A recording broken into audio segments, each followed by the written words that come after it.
scratched, you clawed, you fought your way back to 39-39 after being down by 8 points in this basketball game. Well, we said, you know, there's a glass ceiling in life, though. The closest doesn't cut it. We felt like the entire time that this is a game based upon what we did at UCLA, the improvement at San Diego State, playing a Pac-10 school on their home court. Enough of trying to do a good job, enough of trying to get close and working on it. You know, when we got there 39-39, our whole point was that you believe now you're going to finish the game out. And we turned the ball over out of the next 2 possessions, and they got a 5-point lead. Now all of a sudden you got a foul, they make free throws, and you lose by 10 in a game that really much closer than that. But at the same time, we didn't give ourselves, you know, the real opportunities that it takes. And it's a mental block at this point, because we sometimes in life look at where we're supposed to be and what the expectations are, and well, they're supposed to win by 20 points because they are a Pac-10 school. Well, I don't personally believe that. We're trying to get guys that personally believe that. We're not the type of team that wants to have moral victories. We've got to get to the next step of the program we built. After the second game of the year, Joe, we were talking about the offense in the post-game show. We said, you know, the only way we're going to fix this thing is with games. What you just said about getting over that hurdle, about trying to get to the next level and get these guys to believe, is the only way that thing gets fixed. Can I go back to that same quote? Is by games? Well, is putting themselves in that situation again. Yeah, and now it's games. It's pressure-packed games.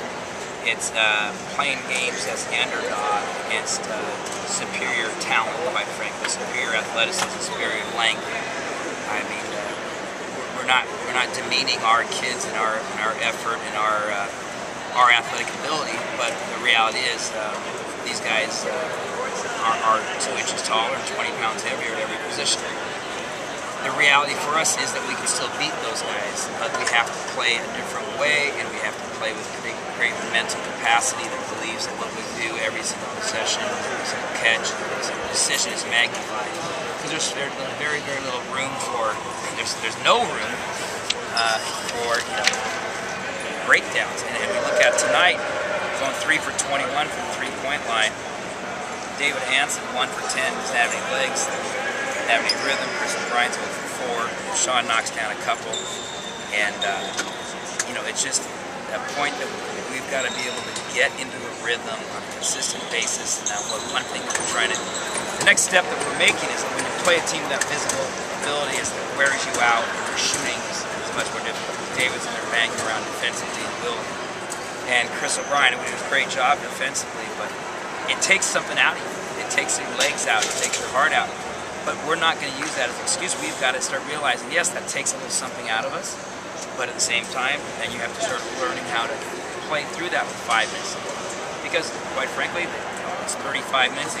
We got these guys for 37 minutes each, David and Will Donahue. Chris O'Brien, 34 minutes. Malik Love, 26. And Sean Lewis, 30 with some foul trouble. Is that there's no reason they can't play that many minutes and still produce down the stretch. So, you know, we just set the bar that high. We're just not going to change it. I told the guys in the locker room, the bar is set. We're going to break through that glass ceiling. You know, one of our big goals was to beat one of these 3 high major teams called Guaranteed us money.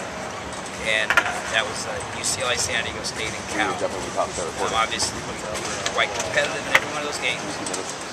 But we were actually trying to win those games. Anybody out there in Central Coast would be disappointed if I said anything but that. I think those 3 teams, those guys on the floor, are well aware that you were trying to win those basketball games. And John, I know this is a subject you're going to have to tenderfoot around it, but it's one by one and ask about the foul calls in this game. It seemed like they were calling this thing to the hair. I mean, if someone breathed a little bit heavy on somebody, there was a foul call.